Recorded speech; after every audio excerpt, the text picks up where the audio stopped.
Iki wis padha WA Pak Kangkong. Kontang. Ya. Ya. Mangga. Lintune mawon, Pak. Lintune apa? Manut karo. Niku kan damel bawa to. Lah delalahe niku bawane kula dereng siap. Terus? Lintune mawon. Ya, lintune apa? Lintune apa? Ya. Napa, Pak? Yuk langsung loro sigar ora apa-apa, tanpa bawa. Asal. Yuk. Boleh. Wong mau awakmu wis bawa lagumu dhewe kok. Ya sudah. Ya, oke ya. Ya. Iya, kowe ra matur nuwun karo Bapak. Wis tak gekne lagu lho kowe. Napa, Pak? Niki wau to. Lagu ki mau sing gawe Bapak Anom Dwijo Kingkong, rumah sana piye? Oh, dangdutnya sing damel Pak Dodo. Terima kasih Pak Dodo. Terima kasih Pak Kingkong. Ya. Yo, monggo loro sesegar garap gamelan Bali ya, Nduk, kan? Nggih. Ya, oke. Yuk, monggo para kanca siaga. Ya. Gamelan Bali. Oke, genduk Niken Saindri.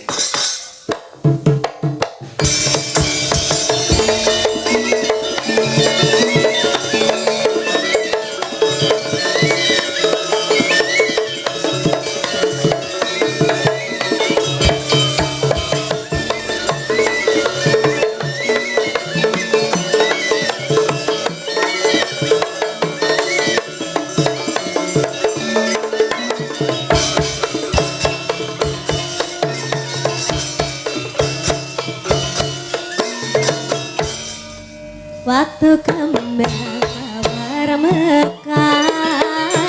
merengi hati kami sambiar cinta suci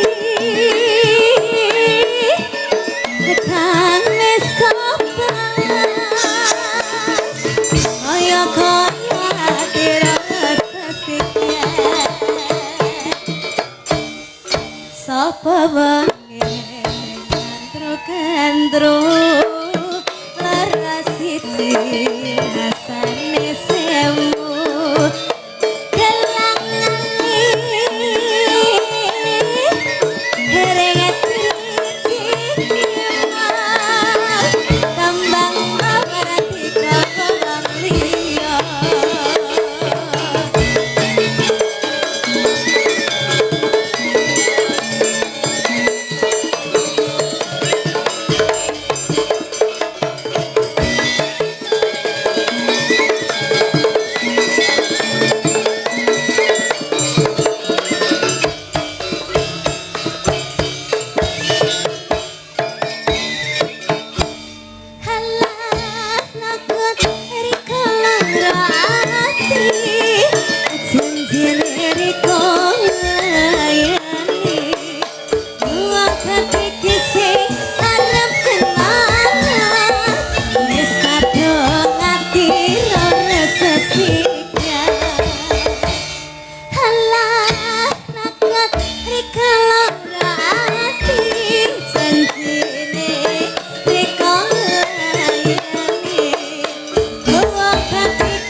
lumayan luar biasa. Ya, Nduk Ken.